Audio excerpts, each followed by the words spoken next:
But yeah. I did not just almost drop that book. Hey everyone, it's AJ, and today it's Monday. And guess what that means? It's Manga Monday. It has been like 2.5 months or something like that since the last one. So, as a Christmas tree in the spirit of December and running up to the holidays, I'm going to bring two, but cheat now, it's technically 2 volumes from the same series.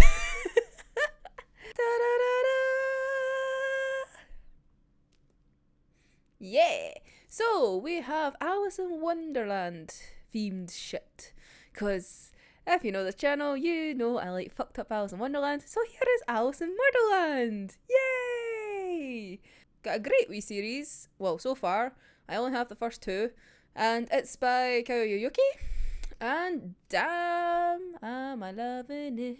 Yeah. So, a wee bit darker. If you couldn't tell, because here's lovely little, well, Alice with a fucking gun. Here we go. AJ can point. Yeah. It's not technically all about Alice in Wonderland. There's actually quite a lot of different fairy tales and whatnot, like, integrated into it. However, quite a lot of it does stem from Alice in Wonderland. So you have the main character that ends up embodying Alice. There are knights. There's Jabberwockies involved, which is very interesting to say the least about how that gets twisted and other wee shite. But we have a white rabbit and all that. So it is a lovely little tale, a lovely little spin, and it fills up that little need within my heart of let's just ruin Alice in Wonderland by making it fucked up. So we have our main character. Her name is technically Stella. And try to think the best way to put this. She's in this rich ass family, right? That adopts all these different kind of kids. So none of them are biological kids. Like once a month it starts off that they always have this mad tea party that they all have to attend. So literally Stella remembers halfway through her class and goes, "Excuse me, I need to leave for this party. See yous, suckers." Which would then turn out to be the last time she was ever in school. Oh, how that school must be thinking, like, why hasn't Stella came back to school? But aye, so Stella goes to this party, and there's a theme for this party in which they have to dress up. Stella's costume just happens to be Alice in Wonderland. One of her sisters is dressed up as Little Red Riding Hood, there's a little dormouse, there's like lots of different wee characters. Although this time, they're allowed to bring somebody to this lovely little tea party. So, the party is basically used in tangent with the eldest, being Zeno, and the fact that he is now turning 18. So basically, that is him becoming an adult. He is no longer a child. Well, this is where the fun begins, because as they are sitting at the table, the mom and dad basically decide, it's like, so all yous kids, yous are all part of our lovely family. We own a shit ton of shit, and well, only one of yous can inherit it. So it's not automatically going to Zeno, despite being the eldest. It's like, oh no. You just have to fight for it. Fight to the death. Say what now? And literally, without thinking about it, literally, the second eldest son just fucking murders Zeno. Oh! And, they all have to do this within a year. There only has to be one sibling remaining by the end of the year, and see the guests that they brought, like, their number 2s. Yeah, they're going to be, like, locked up in this building until, like, the winner is decided. So you have these normal-ass people that have just came out. It's like, oh, I'm just here for a little party. It's like, oh, no, now you're a prisoner until everyone has a fucking murder bath. So then, Stella literally just goes, what the actual fuck? Because before the party, neither Zeno or Stella brought anybody, so they literally decided each other was going to be each other's partner. Okay, and now literally her partner's just been killed. And also older brother, and also she kind of has the hots for him because they're not technically related. They're all adopted because they were basically all orphans. You can tell this series is just like top notch already and fucked up this, and it's like, ooh, yes. So then you're thinking, right, so where does the whole Alice thing come from? It also turns out that every like tea party, because it happens exactly like once a month, they've been literally been poisoned over the course of their time of living there. So maybe about, if I remember correctly, it's about 6 or 7 years they've lived in this place, because basically they all kind of came at the same time. But within this drug, somewhat unlocks a power within the players, because they are like a certain kind of person that can withstand the powers of this drug. Because literally in the beginning of the very first volume, you literally see this person, like the mum, poisoning a whole room full of fucking orphans just for the ones to live be the ones she adopts. It is a ride. It is a ride. So you're wondering, wait, powers? Is like, yes. They end up possessing a second personality. So Stella's just happened to be Alice. However, the name is Bloody Alice because they're fucking ruthless. They are murder happy. So Alice likes guns, which actually partially annoys me, because Alice is known for her Vorpal blade. It annoys me. Like, no, the Vorpal blade is part of Alice's history, and yet she's given a gun. That is my only concern about why she ends up having a gun fetish instead of a knife one, but I digress. In the midst of fighting, because she goes after the brother that killed her love interest, her precious little Zeno, who happens to be the one with the knives. His is a knife, like, power, which is annoying. But his identity is Jack the Ripper. So, you know, happy, nice people. And basically, she comes out and whilst they're fighting, and she wins.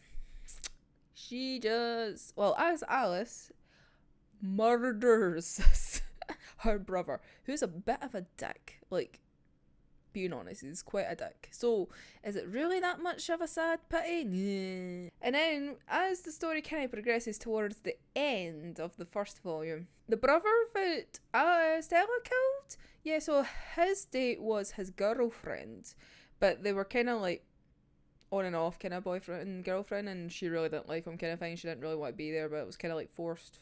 It was that kind of lovely relationship. But it turned out she was pregnant, and she didn't want anything to do with this family. She was like, I don't want this baby with that psychopath's blood in it. It's like, oh, she ends up getting murdered and having her stomach ripped apart to have the baby removed. Yeah.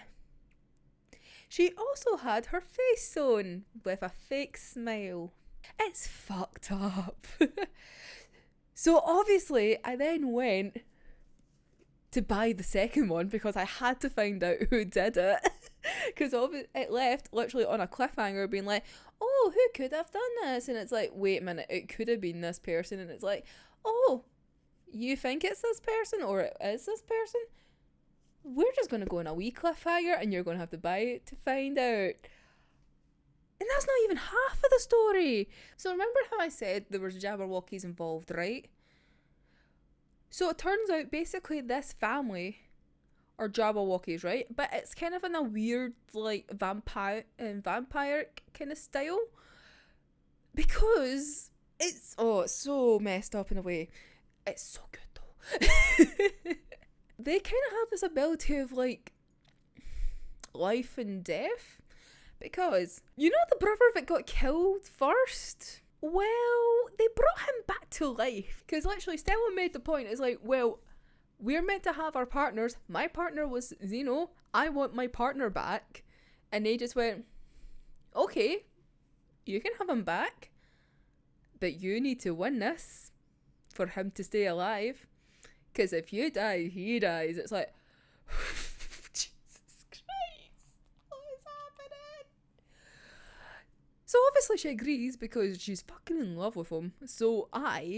But he's not exactly the same. So Xeno is presented in such, like, he's a lovely kind of guy, like, so caring and everything like that. And then the Xeno that comes back, it's just a fucking psychopath. And is it bad for me to like him more as a psychopath? Because it really kind of turns out that he's somewhat like a vampire. Although, over the course of the second volume, like, over the course of this one, he starts to get more similar to who he was before. However, when you first meet him after he's been reborn, he literally just tries a wee bit too forward with Stella, even though she's kind of like, holy fuck, it's like, no, wait a minute, no. It's a really very, very weird relationship. And then it turns out that technically the wife, the mum, is the proper Jabberwocky, and in the case of Xeno being like a reborn zombie vampire thing, her husband is literally the equivalent of Xeno in this case, because he died in the same kind of circumstances, because this is a tradition apparently. Whoever has the head of the household literally just gathers up all these orphans at some point, drugs them, and then makes them have their own little Hunger Games. That's essentially what it is. It's like Fairytale Hunger Games, where everyone's possessed by like some form of fictional character, and it just happens to be their magical counterpart of violence. Because Alice can spawn guns out of nowhere. Her brother with the knives could spawn as many fucking knives as he wanted. We've not even met the majority of them as well, and it's just like, what do you do? And then you get to meet like the eldest daughter, and my heart just breaks for her, like, at the end of this, and I really need to get the third one. So he's been in like the hospital because he got like knocked out and like at the dinner, and he woke up, and then I was like, blah, blah, blah. And then they plan to run away, get away from it all. They're just like, nah, fuck this. Like, Stella literally comes up with a plan for how to distract everybody to try and get them out so that they're not involved in it. And then somebody goes and fucking murders his boyfriend. Like, so then it's a big fucking throwdown about what's gonna fucking happen in the next one. I need these. And then there's these fucking freaky twins, man, and one of them seems alright, but the boy one is like a fucking cunt, and it's him that's done it. So that's Alice in Wonderland. Like, I actually can't wait to finish this series. Also, do you know what's really nice? This is like my first hardback. I don't know why it satisfies me, the fact it's like, ooh, I have a hardback, it's protected. And also the second one's got a purple like cover. I'm like, yeah. I know it's been so long since I've done a Manga Monday, and this is probably very rough. I am apologising. I'm also recording this at like 3 o'clock in the morning because I've been put onto night shifts for Christmas, and well, my body clock is very messed up. So hence why even the fact that there's been no videos for like 2 weeks, because my body has been knocked. So yay to recording at 3 o'clock in the morning. Yay! The joys. The joys when everyone else is asleep and it's only you that's awake. Yay. Oh well, hopefully I'll try and get more stuff out this month. Not promising anything because this is like the most hectic time of the year for me, and my night shifts are killer, but trying the best. We'll have a new Manga Monday, I can already tell you we'll have a Manga Monday for the 28th of December, because, well, hopefully, in theory, Spy Family 3 comes out on Christmas Eve. I should be getting Spy Family Volume 3 on Christmas Eve, all going well, so then there'll be a Manga Monday on the 28th. Yay! Oh, So yeah, I actually had planned on doing the first volume for Halloween. That is literally how long I've had the first volume for. I was like, right, I'm going to review it. I'm going to do a Manga Monday for Halloween. Yeah, that didn't go to plan. If you like Alice in Wonderland, you like a wee bit of kind of, it is kind of horror, kind of gory kind of stuff. So if you're alright with that, and it's like kind of fantasy, kind of semi-integrated into it, then would definitely recommend Alice in Murderland. So there we go, wee bit of a Manga Monday. Yay! We're back! Hopefully I might, like I said, I'll get one out. I should get another one out this month at least, hopefully. If I don't get Spy Family, I'll try and do one of these ones that I've done, because I would like to talk about some of them. So yeah. Welcome back! Oh. It feels so weird doing this again. Like, the fact that it's been 2.5 months, like, it doesn't even feel like 2.5 months, but I know it's 2.5 months. Mostly because, like, it shames me when I look and it's like, oh yes, it was like September, and I'm like, soz. We're gonna get the holiday spirit and make more content. Yay! So, anyway, until next time on Manga Monday, I'm AJ, and I'll see you in the next one. Bye bye.